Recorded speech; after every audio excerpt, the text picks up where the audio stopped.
بسم اللہ الرحمن الرحیم۔ تمام بھائیوں کو السلام علیکم۔ آج میں تمام بھائیوں کو بتاؤں گا کہ رات کے وقت ناخن کاٹنے کی ممانعت کیوں آئی، رات کو ناخن کیوں نہیں کاٹنے چاہیے۔ اس سے پہلے اگر آپ نے ہمارے اس چینل کو سبسکرائب نہیں کیا تو پلیز سبسکرائب کریں اور مزید اچھی آنے والے ویڈیو کے لیے لائک کریں۔ ایک دن امام علی علیہ السلام عشاء کی نماز پڑھ کر راستے کے اندر جا رہے تھے تو آپ نے دیکھا کہ ایک شخص رات کے وقت ناخن کاٹ رہا ہے۔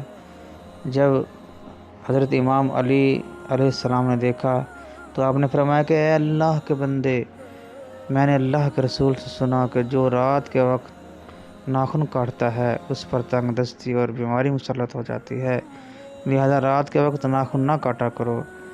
وہ عرض کرنے لگا، یا علی، اگر ناراض نہ ہو تو سوال پوچھوں؟ آپ نے فرمایا کہ پوچھو، میں نے آج تک کسی سوال سے رخ نہیں موڑا۔ عرض کرنے لگا، یا علی، اس کی وجہ کیا ہے کہ رات کو ناخن کاٹنے سے منع کیا گیا ہے؟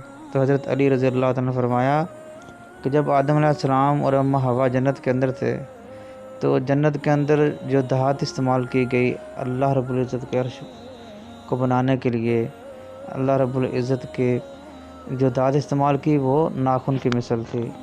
اس کو اللہ نے حضرت آدم علیہ السلام اور حضرت اماں حوا کا لباس بنایا۔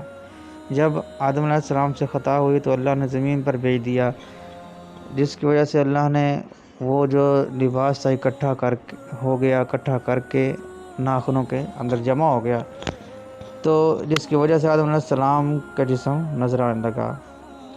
تو جب رات کے وقت بندہ ناخن کاٹتا ہے، چاند کی روشنی سے معرفت حاصل ہوتی ہے، تو اللہ کی یہ نافرمانی ہوتی ہے، اللہ کی نوری مخلوق کو کاٹا جاتا ہے، جس کی وجہ سے روکا گیا کہ رات کو ناخن نہ کاٹو۔ جب اللہ ناراض ہوتا ہے تو پھر تنگ دستی اور بیماری مسلط ہو جاتی ہے، لہذا دن کے وقت ناخن کاٹے جائیں۔ جمعے والے دن ناخن کاٹنا سنت ہے۔